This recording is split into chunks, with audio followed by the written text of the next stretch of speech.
Hello everyone, I am Adil sir. और हम जो अपनी पढ़ाई कर रहे हैं 12th क्लास फिजिक्स की पहले चैप्टर के इलेक्ट्रिक चार्जेस एंड फील्ड, उसमें जो हम आपको आज पढ़ाने वाले हैं वो आपको हमने पिछले लेक्चर में बताया था। पिछले लेक्चर में आपको हमने एक चीज़ पढ़ाई थी, उसका नाम था इलेक्ट्रिक डाइपोल। हमने कहा था कि दो इक्वल एंड अपोजिट चार्जेस एक दूसरे से बहुत ही स्मॉल डिस्टेंस पे सेपरेटेड होते हैं, तो उस सिस्टम को हम कहते हैं इलेक्ट्रिक डाइपोल, जिनका एक डाइपोल मोमेंट होता है जिसका नोटेशन P से होता है। ये उसकी जो वैल्यू होती है उन दोनों में से किसी एक चार्ज, क्योंकि दोनों की वैल्यू बराबर है, और इनटू उन दोनों के बीच के डिस्टेंस की होती है। ठीक है, और ये एक वेक्टर क्वांटिटी है, इसलिए इसका जो डायरेक्शन होता है वो हमेशा निगेटिव चार्ज से किधर की ओर होता है, पॉजिटिव चार्ज की ओर होता है। ठीक है, फिर हमने कहा था कि एक इलेक्ट्रिक डाइपोल को आप सोच सकते हैं एक डिस्क्रीट सिस्टम की तरह से, जिसका सिस्टम दो चार्जेस से बना हुआ है, और उसकी एक मिडिल, उसको मिलाने वाली लाइन को अगर आप पूरी तरह से और आगे बढ़ा के खींचें, इसे बोलते हैं एक्सियल लाइन। और इस लाइन पर किसी भी पॉइंट पर इलेक्ट्रिक फील्ड निकालना, ये आज हमारा आपका टॉपिक है। किसी पॉइंट पर एक्सियल मतलब समझ जाइए, उन दोनों चार्जेस को मिलाने वाली लाइन के किसी पॉइंट पर हमें निकालना है। ठीक है, तो आइए इसके संबंध में हम जो है इसे निकालने की कोशिश करें। हमने जो है आपको हेडिंग बना रखा है electric field at an axial point. इसमें हमने क्या लिया है, एक इलेक्ट्रिक डाइपोल है। ठीक है, एक माइनस क्यू एक प्लस क्यू, और इन दोनों के बीच की दूरी जो है 2a होती है। तो मिडिल से हम इसे a कह सकते हैं, और o से b तक क्या कह सकते हैं, a कह सकते हैं। अब इसी दोनों चार्जेस को मिलाने वाली लाइन को आगे बढ़ा के एक पॉइंट हमने P कंसीडर किया। इस P पॉइंट पे ही टारगेट है हमारा इलेक्ट्रिक फील्ड निकालना। ठीक है, उसके लिए हम क्या करते हैं कि इस P की दूरी पहले मिडिल से कितनी है, उन दोनों चार्जेस के मिडिल पॉइंट से दूरी हमने r मान लिया।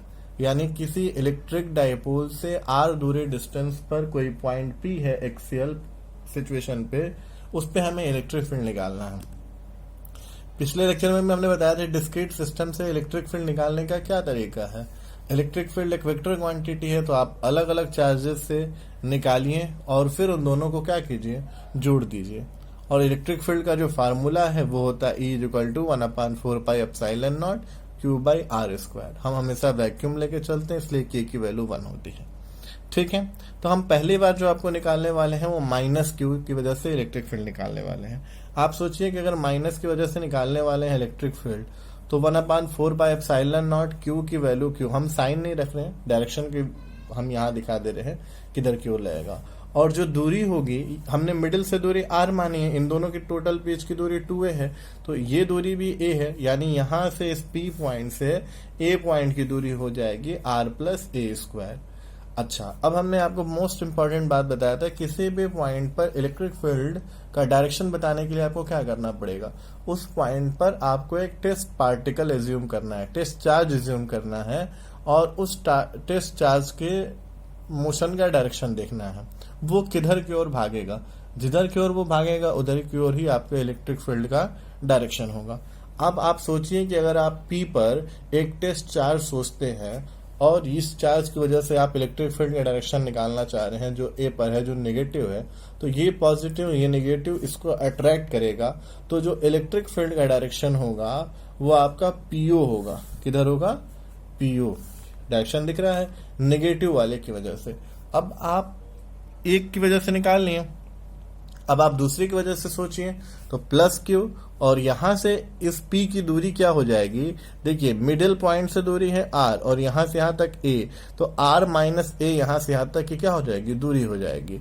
तो अब आप प्लस वाले की वजह से लिखेंगे इलेक्ट्रिक फील्ड, जो आपको लिखना है वो आप लिखेंगे 1/4πε0 Q/r-a का होल स्क्वायर। अब डायरेक्शन की बात फिर वही, यहाँ पे आप टेस्ट चार्ज सोचिए, टेस्ट चार्ज के बारे में आपको बताया था, उसका नेचर ऑलवेज पॉजिटिव होता है। तो उस टेस्ट चार्ज को आप सोचेंगे तो ये पॉजिटिव चार्ज उसे क्या करेगा, रिपेल करेगा, यानी उसका जो डायरेक्शन होगा इलेक्ट्रिक फील्ड का वो BP होगा या OP होगा। ठीक है, और हमने उस डायरेक्शन को यहाँ आपको दिखाया भी है, E+Q। ठीक है, अब इन दोनों इलेक्ट्रिक फील्ड को आपने जो निकाला है इसे वेक्टरली जोड़ना है। थोड़ा सा आप दिमाग लगाएं तो एक बात बताएं, एक इलेक्ट्रिक फील्ड का डायरेक्शन एक तरफ है, दूसरे इलेक्ट्रिक फील्ड का डायरेक्शन दूसरी तरफ है, तो क्या आप सिंपली इसे घटा नहीं सकते हैं? जो अधिक होगा उससे छोटे वाले को घटा दिया जाएगा। अधिक कौन होगा? जिसका डिनोमिनेटर कम होगा। तो देखिए डिनोमिनेटर की बात करें इसमें, क्योंकि बाकी सारी चीजें एक जैसी हैं, तो यहाँ r प्लस ए है, यहाँ r माइनस ए है, तो प्लस क्यू वाले की वजह से जो इलेक्ट्रिक फील्ड होगा वो क्या होगा? ज्यादा होगा। इसलिए रिजल्टेंट इलेक्ट्रिक फील्ड हमने क्या लिखा? E plus minus E minus Q, क्योंकि ये वाला इलेक्ट्रिक फील्ड बड़ा है और ये वाला छोटा है। तो जब हमने बड़े वाले में से छोटे वाले को घटाने के लिए लिखा 1/4 pi epsilon not q by r minus a square minus 1/4 pi epsilon not q upon r plus a square. अब आप क्या कीजिए कि 1/4 पाई एप्सिलॉन नॉट को कॉमन ले लीजिए, आप क्यू को भी कॉमन ले लीजिए।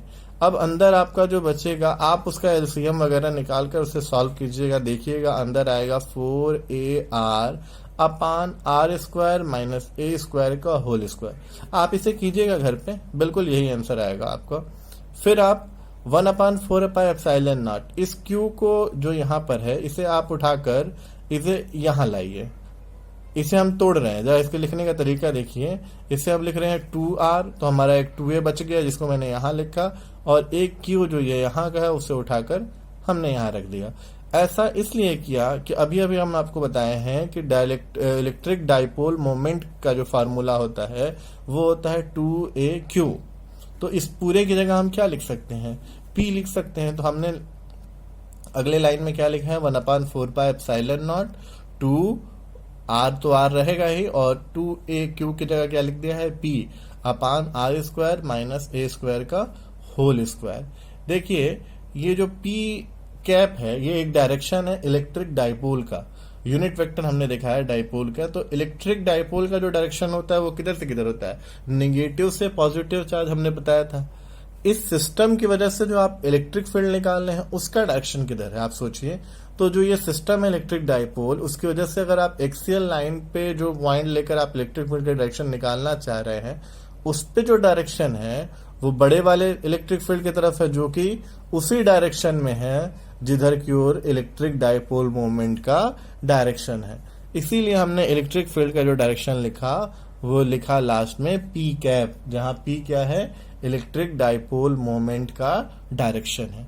यानी एक्सियल पॉइंट पर अगर आप जो इलेक्ट्रिक फील्ड नेट निकालते हैं उसका डायरेक्शन इलेक्ट्रिक डाइपोल मोमेंट के डायरेक्शन के अलोंग होता है। अब छोटी सी बात और होती है यहाँ आगे बढ़ने के बाद, कि अगर आप ये कंसीडर कर लें कि r बहुत बड़ा है, r मिडिल, हमने आपको पहले बताया था डाइपोल में जो दूरी होती है बहुत छोटी होती है, 2a जो है बहुत छोटा होता है, और मिडिल पॉइंट से जो आप दूरी ले रहे हैं p की वो क्या है? ज्यादा दूर है, यानी r आपका बड़ा है।